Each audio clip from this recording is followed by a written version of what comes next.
250 గజాల భూమి ఇచ్చిండు, ఒకటి ఇల్లు ఇచ్చిండు. అట్లా ఉంటది. మా ఇల్లు తీసుకొని మా కరెక్ట్ భూమి అని 100 గజాల భూమి అని, ఎంత భూమి ఉంది అంతే అని, ఎన్ని ఫ్లోర్లు ఇల్లు ఉన్నాయి అన్ని కట్టి అని. మాకు అవసరం లేదు. నేను కూడా నా బిడ్డలకు భూమి ఇస్తా అని 100 గజాలు తీసుకున్నాను. నేను కూడా 100 గజాలలో ఇల్లు కట్టుకున్నామన్నా. మాకు తెలియదు, సంవత్సరం కూడా కాలేదు ఇల్లు కట్టుకున్నాము. ఇల్లు కట్టుకుని 50 లక్షలు అయినాయి. 100 గజాల భూమిలో 50 లక్షలు పెట్టి ఇల్లు కట్టుకున్నాము. ఇంతవరకు కూడా వచ్చి ఉండలేదు ఆ ఇంట్లో. మేము మా బిడ్డలకు పెళ్లికి ఇస్తాను, 100 గజాలు తీసుకున్నాను. 50 గజాలు ఇస్తాను నా పిల్లలకు కూడా అని. నా కొడుకు 100 గజాలు ఉంటుంది, నా పిల్లలకు 50 ఉంటుందని నేను తీసుకున్నా. మేము సంపాదించిన మొత్తం ₹1 కోటి భూమిలో వేసినాం. ఊర్లో భూమిలో అమ్ముకున్నాం.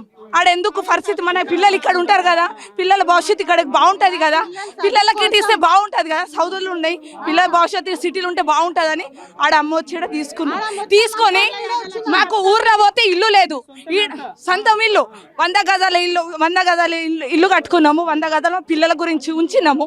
ఆ 200 గజాలు పోతుందంటే ఎంత బాధ అనిపిస్తుంది. ఇలా పిల్లలు పెండ్లికి ఉంది, అమ్మి అన్న పెండ్లి చేద్దామంటే ₹1 లేకుంటుంది. ఏ పరిస్థితి చెప్పండి? ఇట్లా న్యాయమా? ఇట్లా చేస్తాడా? కేసీఆర్ ఎన్ని ఊర్లు తెచ్చాడు? 10-12 ఊర్లు తీసిండు. గజ్వెల్ల తీస్తే ప్రతి ఒక్కళ్ళకు 250 గజాల భూమి ఇచ్చిండు, 100 గజాల ఇల్లు కట్టించిండు. అక్కడ పోయి చూడండి గజ్వెల్ దిక్కు ఎట్లా చేసిండు. అన్ని ఊర్లో తీసే డ్యామ్ చేసిండు కదా, డ్యామ్ కట్టిండు కదా. అన్ని ఊరోళ్ళు 12 ఊరోళ్ళు తీసిమని చేసిండు కదా.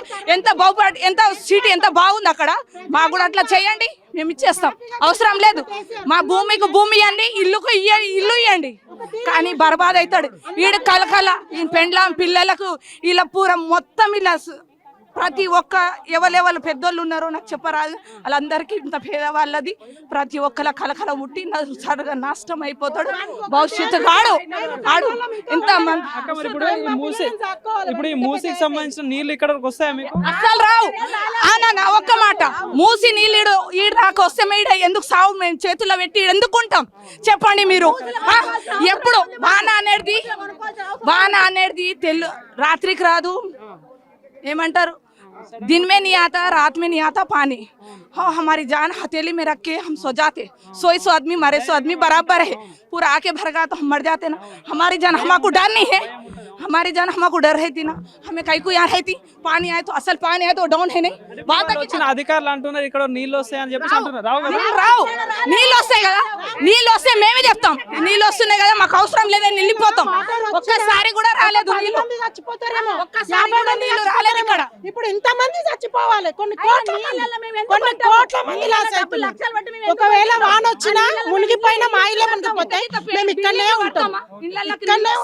ఉన్న సామాన్ ఖరాబ్ కాదా? ఇంత పెద్ద బిల్డింగ్లు కట్టి ఎందుకుంటాము? సావు చేతిలో పెట్టి ఏడక్క ఎందుకుంటాము చెప్పండి? ఇది అమ్మి అక్కడ వెళ్తాం కదా. ప్రభుత్వం చెప్పాలనుకుంటే ఏం చెప్తారు? ప్రభుత్వం చెప్పాలంటే ఈయన ప్రభుత్వం లంగ ప్రభుత్వం. అవసరం లేదు. ఈడు కేసీఆర్ అన్న రావాలి, కేటీఆర్ అన్న రావాలి.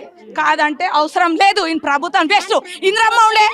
ఇంద్రమ్మ పేదవాళ్ళకు ఇండ్లు ఇచ్చింది. ఇంద్రమ్మ పేదవాళ్ళ ఇంటికి వచ్చి చేతు పెట్టింది నెత్తి మీద. ఈడేం చేస్తుండు? వచ్చి 9 నెలలు కాలేదు, అందరికి గొడగొడగడ ఏడిపిస్తుండు. పండుకుంటే నిద్ర వస్తలేదు, తిండి లోపలికి పోతలేదు. మస్తు బాధపడుతున్నాం. ఇలా మా పిల్లలు పెండ్లికి ఉన్నారు. మా పిల్లల భవిష్యత్తు ఏంది, మా భవిష్యత్తు ఏంది? మేము ఒక 2 ఫ్లోర్లు కట్టి రేపు కొడుకు సాధాడు కిదారేస్తే 10,000 వస్తే తినుకుంటా ఉంటాం. మా కడుపు తిప్పలు మేము చేసుకుంటే ఆడేం చేస్తుండో? వచ్చి ఇండ్లు కూడా పెడతాడు. సీఎం అయి నిమ్మలంగా వంట అంటే నడవది. ఒకసారి పబ్లిక్లకు రావాలి, ఆడు చూడాలి మా పరిస్థితి ఏముంది అని కనుక్కోవాలి. ఆడు గ్రేటు. కేసీఆర్ వచ్చిండు, కేటీఆర్ వచ్చిండు.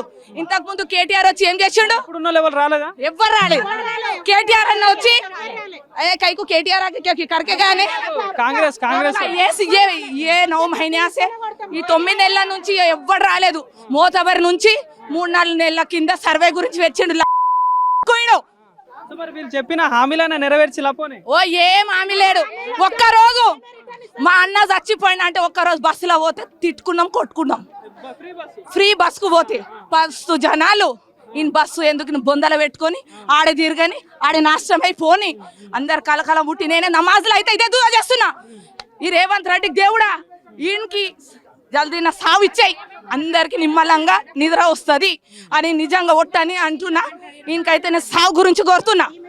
కరెక్ట్ సో ఇది పరిస్థితి, విన్నారు కదా. ఇక్కడ ప్రజల ఆవేదన అయితే చాలా బాధాకరంగా అయితే ఉంది. సో ప్రభుత్వం వీళ్ళ గురించి ఆలోచించి దృష్టి పెట్టి వీళ్ళకి ఏదైనా న్యాయం చేయాలని చెప్పేసి కూడా కోరుకుంటా ఉన్నాం.